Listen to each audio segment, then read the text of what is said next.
Yeah, you remind me of butterfly dolls.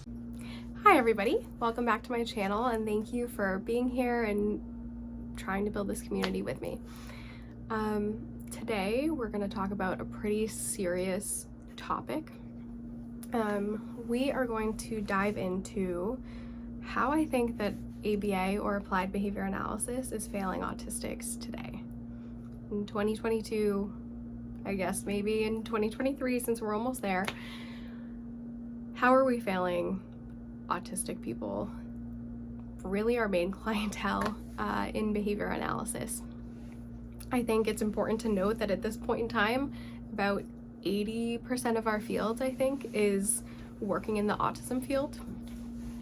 And autism treatment alone, I think last year was around like a $4 billion industry.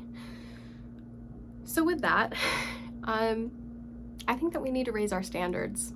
I think that we need to raise them a lot. And I'm going to talk about two ways today that I think that we need to raise those standards.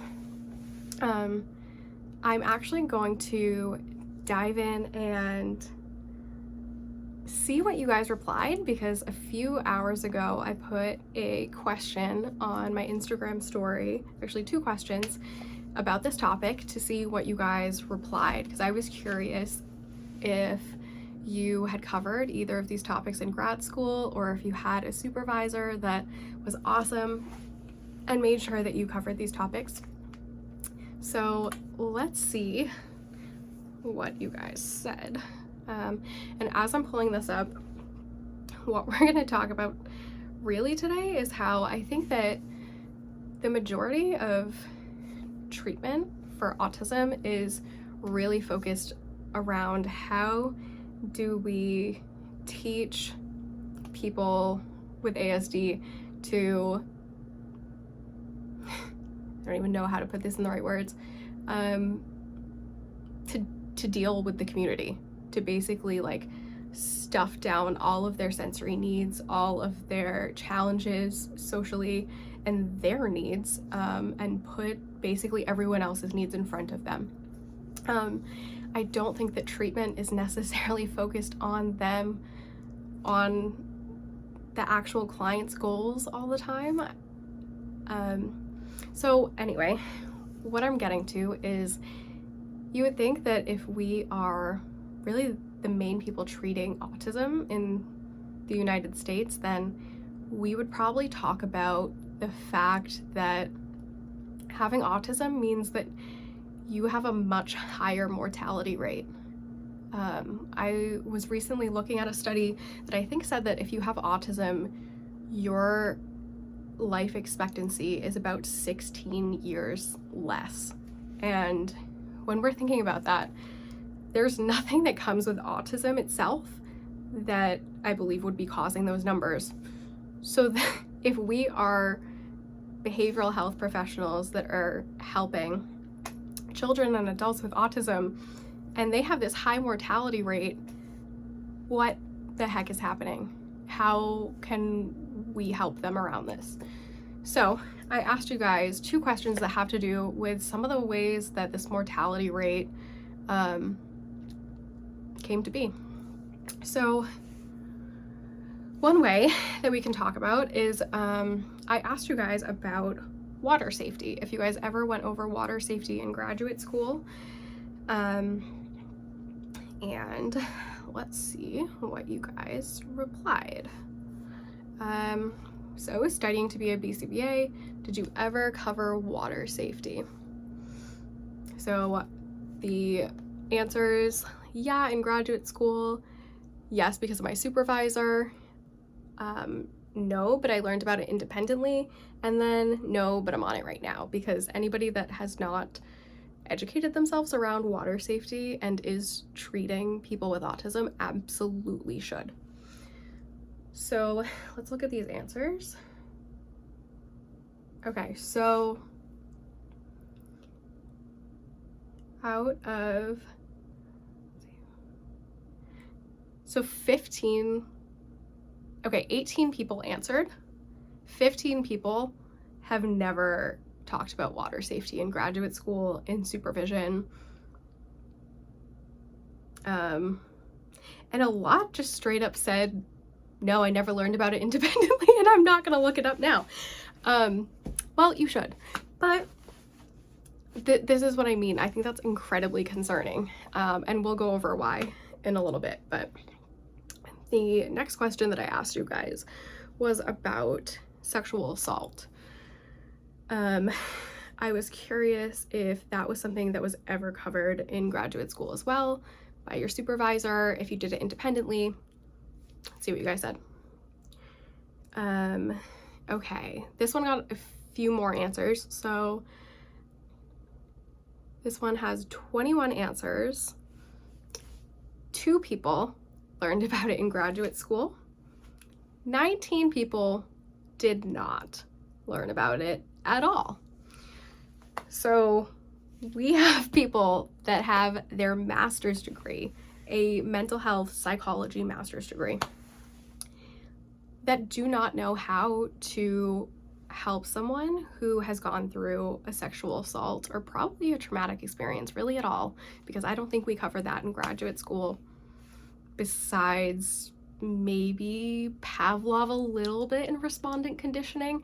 But I honestly think the closest we ever got was talking about a bee stinging you and then reacting to bees in the future. I don't think we really got into like complex trauma and how that can play out. So one way that we are massively failing our autistic clients is by not being educated on mental health and trauma, because we're treating a group of people that are marginalized and that are at such a higher likelihood of being abused.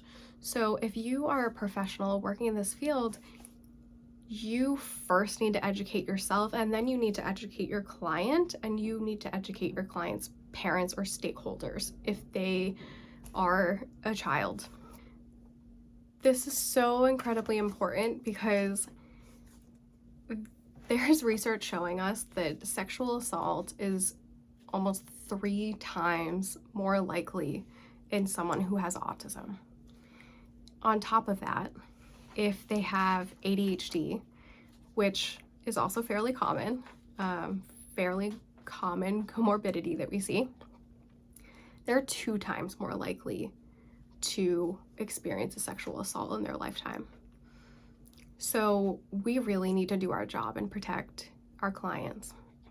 Whether they are young or whether they are an adult, they need support around this. If you are a professional who works with people with autism, let's sit here and brainstorm together why these numbers could even look the way that they do. Autism, okay. Major social deficits, right? Please tell me one person that has felt comfortable navigating their first sexual experience. I'll wait. That's because no one does. And having autism just adds a whole other layer to it, right? There's the aspect of understanding somebody else's body language, your body language that you're giving off, being able to communicate that you are comfortable with a certain touch or that you're uncomfortable with where things are going now, especially once you're already in an escalated state, is very challenging for people that don't have autism, that don't have such a significant social impairment. So someone with autism is going to need a whole lot of support around sex and relationships and intimacy and how to create their own boundaries and how to also respect the boundaries of others. With this, there's also, I think we need to talk about the sensory aspects that go into this. I've had so many adult clients of mine have so much anxiety around the experiences that they go through during sex because of their own sensory challenges. I know one individual I was working with had such challenges because of like smelling the scent of a female's soap or dry shampoo or lotion, anything, and he would advocate for himself and say, hey, could you take a shower in the morning? Could we like not see each other till maybe 6 hours later? Trying to navigate those sensory problems for himself as much as he could. And it was still so challenging for him to be in the moment and try to be intimate with his partner that he very much wanted to be intimate with. But to be in that scenario and kind of have that fight or flight panic moment where a very common behavior is also to shut down, it's so likely that somebody could be abused in that scenario. So the ways that we can really be supporting children with autism and adults with autism is by, again, first educating yourself on how do you even support people around this? What is developmentally appropriate for the age groups that you're treating or the specific client that you're treating? How do you meet them where they're at? And how do you not only meet them where they're at, but how do you teach them 5 years in advance? Because we don't just want kids practicing the skills they need to have now, we want them practicing skills that they need to have later so that they're ready and prepared for when that happens. So I wanted to talk about sexual assault and how that is not covered, because I think the numbers are horrific. The fact that out of 21 people, 19 of them never talked about sexual assault in graduate school, when they probably have they were probably in a psychology department. I can't get past that. That is crazy.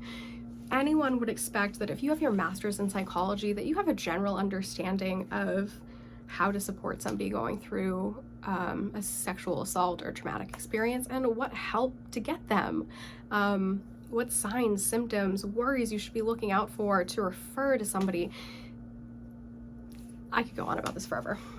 But that was one thing that I wanted to ask, because I think it leads into the mortality aspect, because it makes it a whole lot more likely that an individual is going to attempt suicide, which is sadly another really, really high rate among the autistic population. Depression or suicidality really is so much more likely if you have autism. I believe for adults, one of the last studies that I saw was stating that I think you're maybe 9 times more likely if you have autism and do not have an intellectual disability to have suicidal ideation or suicide attempt. I apologize, I don't remember the exact numbers there. And I believe it was saying that for children, it's 28 more times likely that a child with autism is going to attempt suicide. 28 times more likely. That's not something we ever covered in grad school for me. I don't know about you guys. I would love to hear about it in the comments. I would love to hear if any of your schools did cover this and what material they covered, because kudos to your school. They're doing exactly what I think they should be doing. But our field needs to change. If I am treating autistic kids and adults, then I sure as hell should know how to support them around the main things that lead to mortality for their diagnosis. So we talked about sexual assault. Not that that necessarily leads to mortality, but it makes suicidality a lot more likely. We talked about suicidality, that with or without sexual assault is more likely in the autistic population by far. I mean, 9 times more likely for an adult, 28 more times for a child. This is stuff we need to be learning about. And the third aspect of mortality that I think we are ignoring is water safety. Like I was asking you guys about on Instagram, out of all of the deaths of autistic children, 90% of them are due to drowning. So again, if we are treating this population, I think that our treatment goals, or at least things that we should be screening for, things that we should be mindful of, things that we should be educated on, are around mortality for that diagnosis. So if you're a behavior analyst, I really strongly urge you and encourage you to educate yourself around what depression looks like for someone with autism. Find out how you can begin to support them. Find out how you can find therapists in your area that know how to treat depression for someone with autism, because not all modes and modalities are going to work. And you might want to educate yourself on how to collaborate with a mental health professional, because you two together might be able to support that person better than you working independently or just one of you treating that person. So I often sadly am getting children and adults that are coming to see me because I kind of specialize in the coupling of autism and other comorbid diagnoses like anxiety, depression, and trauma. So I'm commonly getting people in my office for this. So a lot of aspects of our society can be really challenging for someone with autism. If you really don't understand social constructs and some social pragmatics, you're gonna have a really hard time understanding sexuality or gender or other things that are really just social constructs. You're also gonna have a hard time navigating the world's expectations with what your actual personal needs are and how far you really can push yourself, because depression for someone with autism can often look really close to burnout. And that's something that we need to be mindful of as a field. But first, we need to start with even knowing what to look for as far as depression symptoms with our kids that have autism and our adults with autism, as well as what to do next. So those are kind of all my main points. I think that if you are working with children and adults, like I said, educate yourself around depression, what to look out for. I would say, just kind of off the top of my head, I think that, major changes for somebody, whether that's sleeping a lot more or having trouble getting to sleep, especially with autism. There's so many issues with sleep disturbance. So any drastic change in sleep, changes in eating, being more isolated than usual, having less energy. I would say for adults, they may appear, being more sad or low energy, but typically in children and often in adults, it comes out as agitation, it comes out as anger, it can come out as aggression. So if you're seeing all of these things in somebody that you're treating, take a step back and think about if you're supporting their mental health needs. So that's one aspect. I think that the next would be to educate yourself again across the board. No matter what age group you are treating, you should be mindful of sexual assault, and you should be putting things in your treatment plan that are making it less likely that your client is ever going to experience that. So are you talking to them about sex education? If that's maybe not really if they're not at the age that you're going to be explicitly talking to them about that, are you teaching them like appropriate privacy standards? So in ABA, we're often teaching like bathroom skills, right? Where there might be a whole bunch of different adults rotating in and out of teaching this kid how to use the bathroom. That's really challenging for a kid with autism to understand that that's okay, but it's not okay when someone else takes me into the bathroom and does really similar behaviors. So think about how you're teaching privacy. Think about how you're also teaching advocacy skills, teaching kids how to say no and letting them say no. Practice letting them say no. Practice consent and assent. If you don't know what assent is, learn about it. So that's kind of my main topic ideas for sexual assault. And then finally, I would say for water safety, make it a part of every case that you're opening. Just kind of make it a part of your FBA when you're talking about the home, talking about activities that they commonly do. You know, ask about, do they like swimming? Do they like water? Have they had swim lessons before? How comfortable are you? Do you have a lock on the back door? Are there alarms?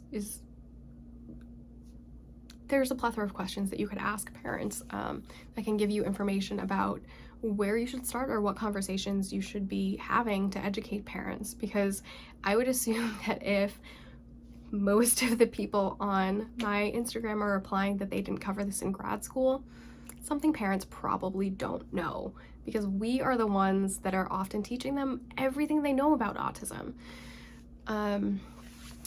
So thank you guys for listening. I think this ended up being kind of more of a ranting video than I was expecting, but I do think that these are some really important topics that we need to be covering in applied behavior analysis, because I don't think that the science of ABA should be thrown out. I think that the science is that it's a science, and it can be used maliciously. It can be used inappropriately when you're not well-rounded and educated enough. So I think there's a long way for our field to go, but I'm hopeful that we'll keep getting closer and closer to what people deserve when they're looking for treatment from us. So again, thank you guys for listening, and if you liked this video, please subscribe and like. It just lets me know that this is kind of the content that is helpful for people. And if you have any thoughts of your own, or if you had a company or graduate experience that you think absolutely crushed it on these topics, they really supported you, or you know, they had a really great curriculum, please share it. Again, I really want this to be a community and a space that we're sharing ideas and making behavior analysis and the world in general a safer, happier, more joyful place. So thank you guys, and I will catch you guys in the next video.